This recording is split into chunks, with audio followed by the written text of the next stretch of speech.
මේ මිනිස්සයාට උණ හැදිලා ගොඩක් අමාරු වෙනවා. ඊට පස්සේ ගමේ ඉන්න වෙදරාළ කෙනෙක් ඇවිල්ලා මේ මිනිස්සයාට බෙහෙත් කරනවා. නමුත් ඒත් හරියන්නේ නැහැ. අවල් කාලේ ඊටාම මූසල අන්දමක් ගන්න, ඊටාම භයානක ස්වරූපයක් ගන්න ස්ථානයක්. එතනම පල්ලෙහා ඇලක් ගලා බසිනවා. සීතල මීදුම ඝන අන්ධකාරය මුළු පරිසරයම ගිලාගෙන තිබුණේ. මේ මිනිස්සයාට අමුතු සීතලකුත් දැනෙනවා. ටිකක් හිතට සිල්දුනා සතුටින් පිළිගන්නවා අඩවියට. ඉතින් ගොඩක් කාලෙකින් වීඩියෝ එකක් අප්ලෝඩ් කරන්න බැරි වුණා. ඒකට හේතුව තමයි වළක්වන්න බැරි කාරණා ටිකක් මේ දවස් ටිකේ යෙදුන නිසා. ඉන් පසුව දැන් ආයෙ දිගටම වීඩියෝ දානවා. මාත් එක්ක රැඳිලා ඉන්න. අద్භූත සිදුවීම්, ත්‍රාසජනක සිදුවීම්, මරණාසන්න අත්දැකීම්, ඒ වගේ ත්‍රාසජනක අත්දැකීම් බෙදා ගැනීමට මා සමග රැඳී සිටින්න. එහෙනම් අපි කතාව පැත්තට හැරෙමු. මේ කතාව උපුටා ගන්නේ Facebook group එකක් වන හොල්මන් කතා එකතු කියන group එකෙන් තමයි මේ කතාව උපුටා ගන්නේ. එතකොට මේ කතාව රචනා කරලා තියෙන්නේ සත් රත්නායක කියන මහතාගේ කෘතියක් තමයි මේක. හරි, අපි දැන් කතාව පැත්තට හැරෙමු. මේ කතාව සිද්ධ වෙන්නේ 50 දශකයේ. ඒ කියන්නේ ගොඩාක් ඉස්සර. ඒ කාලේ ශ්‍රී ලංකාව තරම් දියුණු නැහැ. ප්‍රවාහන පවා තරම් දියුණු නැහැ. මිනිස්සු සාමාන්‍යයෙන් ගමනක් යන්නේ කලාතුරකින්. ඒකත් අත්‍යවශ්‍යම ගමනක් විතරයි. එතකොට මගී ප්‍රවාහනය කරන බස් එක යනවා කියන්නේ අද කාලේ නිකන් ගුවන් යානයකින් වෙනත් රටකට යනවා වගේ ඊතරම් අමාරු දෙයක් තමයි මහා මාර්ග බස් එක යනවා කියන්නේ ඒ කාලේ 50 දශකයේ. එතකොට ඒ වගේ බස් රථයක වුණත් මිනිස්සෙක් ගමනක් යන්නේ ඒක අත්‍යවශ්‍යම ගමනක් විතරයි. අත්‍යවශ්‍යම ගමනක් විතරයි යන්නේ. ඒ වගේ බස් එක වුණත් මිනිස්සෙක් ගමනක් යන්නේ අත්‍යවශ්‍යම ගමනක් විතරයි. ඒක නිසා සුන්ට ඒක ඊතරම් මහ ලොකු ප්‍රශ්නයක් නෙවෙයි. එතකොට මේ සිදුවීමට මුහුණ දෙන පුද්ගලයාටත් අත්‍යවශ්‍ය ගමනක් යෙදෙනවා කෑගල්ලේ කච්චරියට ගිහින් එන්න. එතකොට මේ මිනිස්සයා කෑගල්ලේ කච්චරියට ගිහිල්ලා තමන්ගේ අත්‍යවශ්‍ය වැඩේ ඉවර කරගෙන දෙහියෝ විටට එන විට රාත්‍රී 11 පහු වෙලා තිබුණා. 11 බස් එකකින් ඇවිල්ලා බහිනවා. 11 පහු වෙලා තිබුණා. එතකොට දෙහියෝ විට ටවුන් එකේ තියෙනවා දෙමහල් සිල්ලර් කඩයක්. ඒකත් වහලා. ඒකත් වගේම ඒ අවට තියෙන තව පොඩි සුළු සුළු කඩවල් ටික ඒ ටිකත් වහලා. එතකොට මේ මිනිස්සයාට දෙහියෝ විට ඉඳලා දැරණියකලට යන්න සැතපුම් 3ක පමණ දුරක් තියෙනවා. එතකොට මේ මිනිස්සයාට මේක දවල් කාලේ නම් මහලු කජ්ජන් නෙමෙයි. ඇත්තටම මේ මිනිස්සයාට දවල් කාලේ මේක තරම් බැරෑරුම් දෙයක් නෙමෙයි. පොඩි දෙයක්, සාමාන්‍ය දෙයක්. නමුත් මේක රාත්‍රී කාලය නිසා මේ මිනිස්සයා ටිකක් අඳුරට බය පුද්ගලයෙක්. ඒ නිසා මිනිස්සයාට මේක ටිකක් අපහසු දෙයක් වුණා. නමුත් මේ මිනිස්සයා හිතට ශක්තිය ගන්නවා.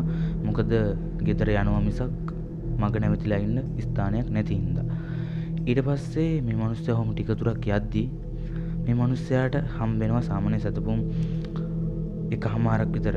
ඒ කියන්නේ මුළු ගමනෙන් භාගයක් දුර ගියාට පස්සේ මේ මිනිස්සයාට හම්බ වෙනවා එතන තියෙනවා ලොකු දෙල් ගහක්. ඒ වගේම ඉලුක් ගාලකින් වටු වුණු අවල් කාලේ ඊටාම මූසල අන්දමක් ගන්න, ඊටාම භයානක ස්වරූපයක් ගන්න ස්ථානයක්.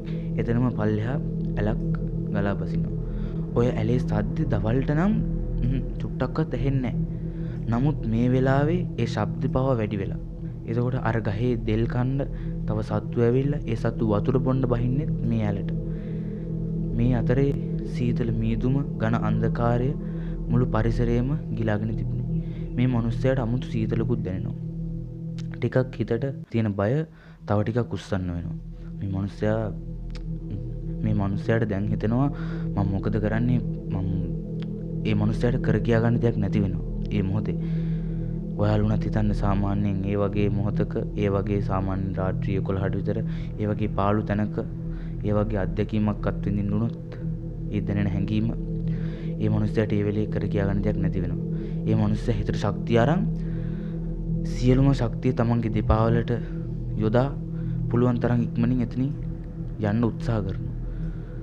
එහෙම ටික දුරක් යද්දී තාම subscribe කරේ නෑනේ. එහෙනම් දැම්ම ගිහලා subscribe කරලා එන්න. මං චුට්ටි වෙලාවක් දෙන්නම් ඔයාලට. එහෙනම් subscribe කරලා එනවද? ඔයා subscribe කරලා එනකම් මං ඉන්න.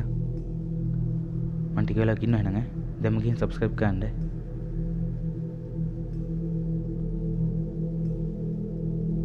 හරිනේ සබ්ස්ක්‍රයිබ් කරානේ. හරි. එහෙනම් අපි ආයෙ කතාව පැත්තට හැරෙමු. මේ මිනිස්යාගේ සියලුම ශක්තිය තමන්ගේ දිපාවලට යොදලා මේ මිනිස්සයා පුළුවන් තරම් ඉක්මනින් එතනින් යන්න උත්සාහ කරනවා. එහෙම ටික දුරක් යද්දී මේ මිනිස්යාට දැනෙනවා නිකන් මෙයාගේ පස්සෙන් කවුරු හරි එනවා වගේ. නිකන් අඩි ශබ්දයක් වගේ ඇහෙනවා. මේ මිනිස්සයා පිටිපස්ස හැරිලා බලන්න බය වෙනවා. ඒ හින්දා මේ මිනිස්සයා පිටිපස්ස හැරිලා බලන්නේ නැහැ. ටිකක් දුර ගිහිල්ලා කොහොම හරි සැකයටත් එක්ක කෝකටවත් කියලා මේ මිනිස්සයා පිටිපස්ස හැරිලා බලනවා. නමුත් කිසිම දෙයක් තිබ්බේ නැහැ.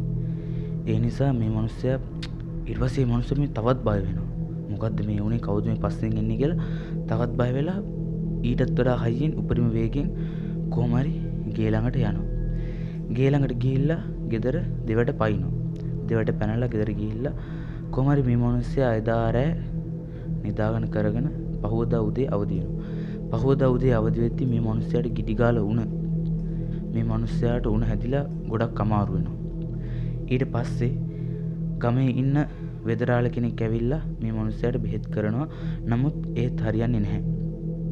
ඊට පස්සේ මේ කාලේ මේ මිනිස්සයා නිතරම කියනවා මගේ පස්සෙන් මහසෝනා ආවා. මහසෝනා මගේ පස්සෙන් ආවා. මගේ පස්සෙන් කවුද ආවා? මහසෝනා.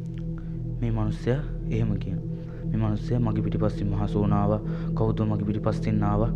එහෙම කියලා මේ මිනිස්සයා නිතරම මන්ත්‍රයක් වගේ මේක ජප කරනවා. ඒ නිසා ගෙදර මිනිස්සු එකතු වෙලා ඒ අහල් පහල ඉන්න කට්ටනි රාළ කෙනෙක් ගෙන්නලා මේ මිනිස්සයාට තොইলකුත් නටනවා. නමුත් කිසිම වගතුවක් නැහැ. කිසිම අඩුවක් නැහැ.